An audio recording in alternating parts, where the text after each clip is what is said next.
Yoga Breakfast Show here on S3. I told you earlier on that we would be having really important conversations around education because we know that education is the cornerstone for progress in any country. But here in South Africa, unfortunately, we find so many educational disparities that we need to continue to address. And this is why we are so glad we are able to be joined by somebody who is allowing, in fact, those disparities to be addressed in a huge way. I'm talking about the CEO of Teach South Africa, Ngubane, who is here to tell us about how exactly it is they are doing so with STEM, which of course is science, technology, English and mathematics. Everyone, please let's welcome Siribe.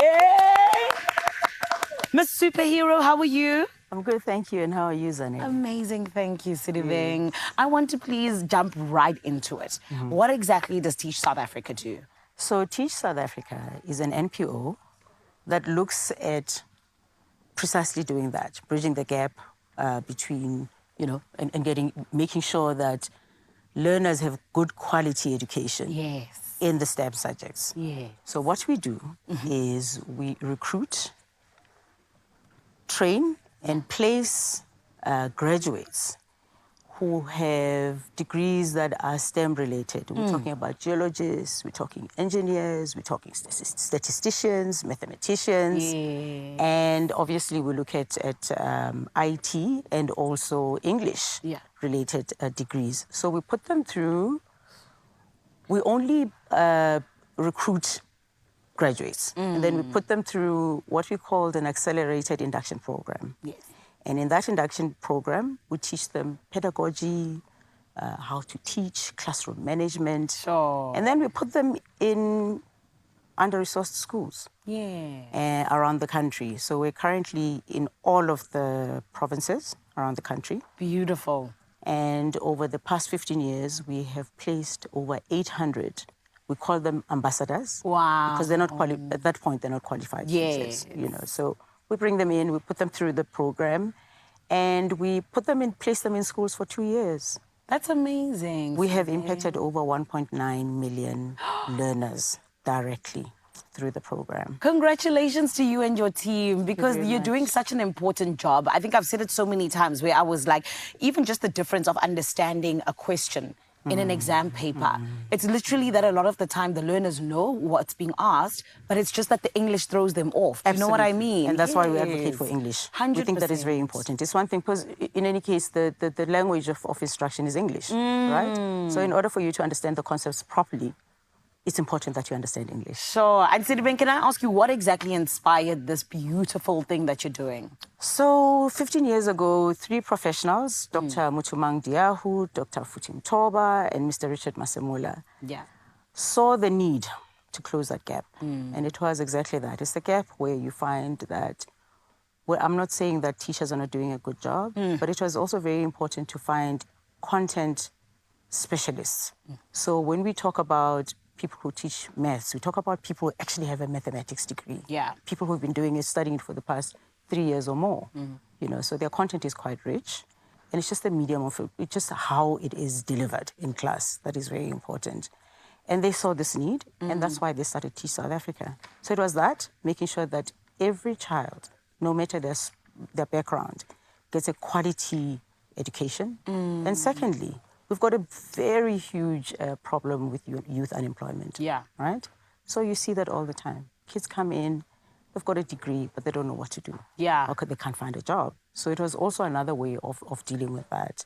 And with the relationship with the Department of Education, they are the biggest partner, obviously. Amazing. Because as we do this, then we're able to put these ambassadors in those schools.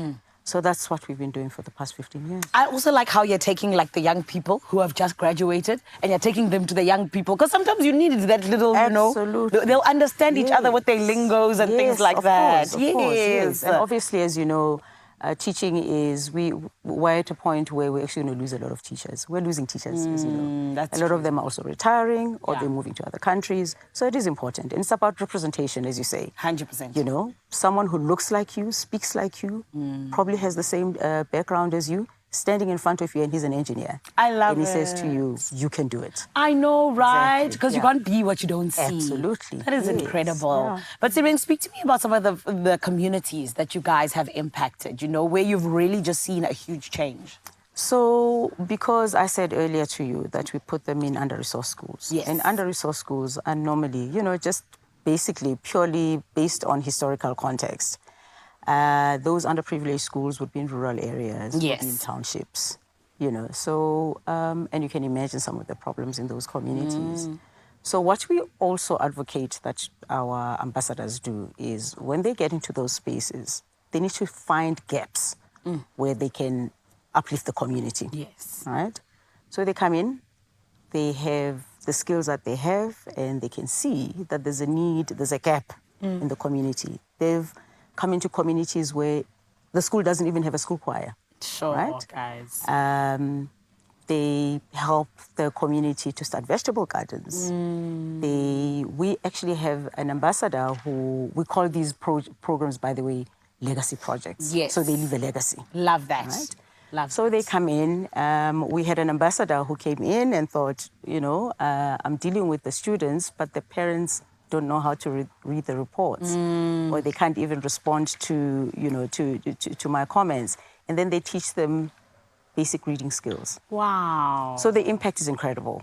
Oh. We've had an ambassador who, with his students, turned waste into biodegradable gas. Wow. Yeah. So we've had hydroponic planting. Yes. So the impact has been incredible. So, and I can't say which one I like more than the other. Yes, I get it. All of the projects are just incredible. I get it. And you can tell that the projects are high level. Why? Yeah. Because I don't even know what you just said, Sidibeng. But it sounds like it's incredible. Yes, that's absolutely incredible. Beautiful. Sidibeng, congratulations again to you and your team. You're doing such important work. And I think that especially in terms of those subjects, opening the doors for young people to be able to become the engineers and do the things like the projects you just spoke about. Yes, Thank you so much for it. And we wish you only the best. Thank you very much. Amazing. It is Teach South Africa with us here on Expresso, doing the most incredible work for STEM to be available and be accessible to all of those who want it to be, even in underprivileged schools, and more than anything else, bridging that gap